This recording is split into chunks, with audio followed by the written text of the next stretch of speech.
اهلا بيكم في مطبخ فيكي. النهارده نعمل وصفه سهله وبسيطه وكمان لذيذه زي ما انتم شايفين كده من الشكل.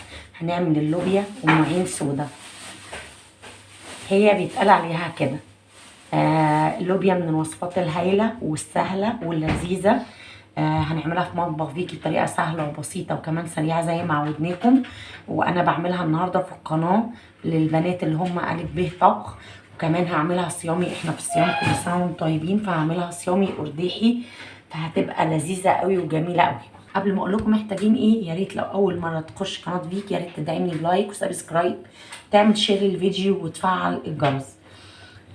دلوقتي اول خطوه هنعملها في اللوبيا ديت، احنا مسكناها نقعناها مش اقل من 4 ساعات.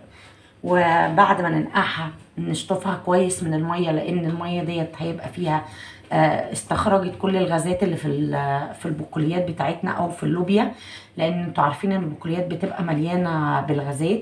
فالنقع دوت هيساعد على ان كل الغازات اللي فيها تطلع، وكمان هيساعد على تسويتها بسهولة. فاحنا نقعناها مش اقل من 4 ساعات، اكتر ممكن ننقعها من بالليل للصبح، بس ما ننقعهاش اقل من 4 ساعات. نقعناها وغسلناها كويس وصفيناها من المية اللي احنا نقعناها فيها وشطفناها كويس. ودلوقتي اعمل ايه، هنعمل اول خطوة فيها ان احنا هنسلقها. هجيب الحلة بتاعتي كده، وزي ما انتوا شايفين كده حلة فاضية، هنزل باللوبيا بتاعتي اللي انا غسلاها وشطفاها كويس.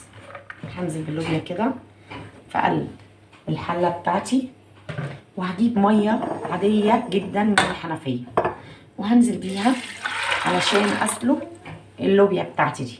مش هحط اي حاجه خالص فيها، يا دوبك هسلقها. واول ما اسلقها هوريكم شكلها ايه وهقول لكم هنعمل فيها ايه. يلا بينا.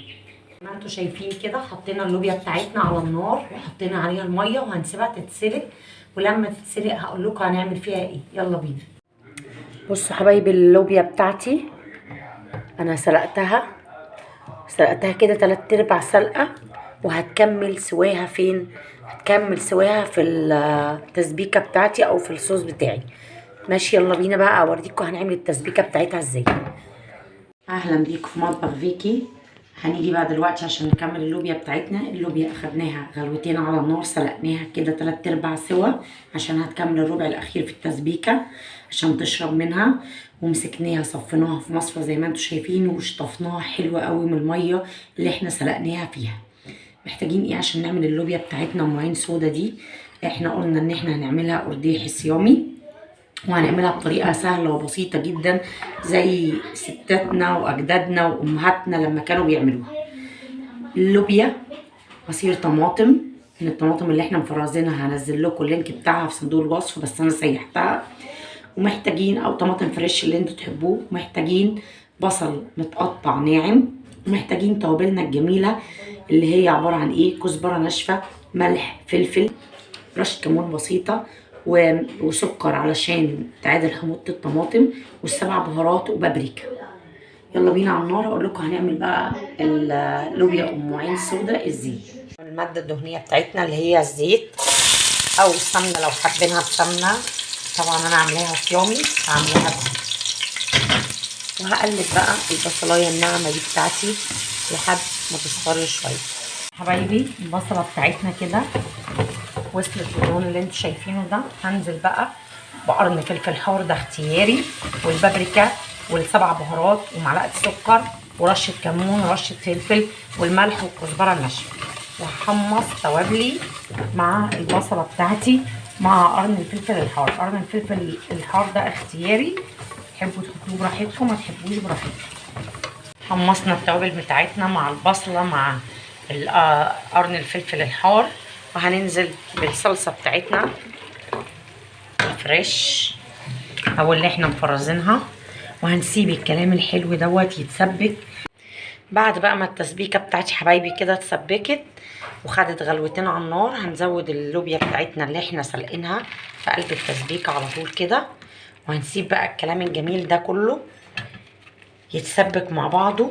الاضافه بقى الاخيره اللي هنضيفها للوبيا الجميله بتاعتنا ديت مرقه خضروات، طبعا لان احنا بنعملها صيامي، وفص ثوم.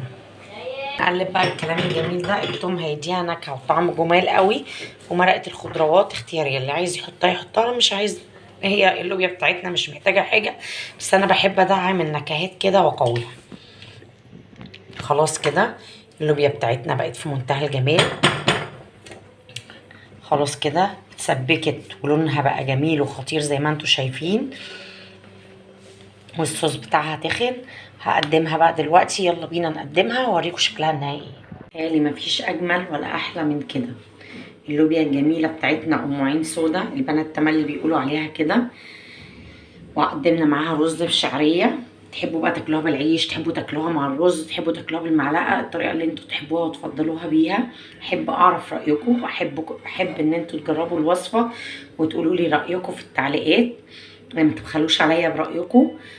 لو عجبكم الفيديو يا رب يعجبكم، يا ريت تعملوا لي لايك وسبسكرايب للقناه وتفعلوا الجرس، وتابعوني على البيج بتاعتي مطبخ فيكي، وتنضموا لجروبي على الفيسبوك والتيك توك فيكي سكتش. ميرسي ليكم.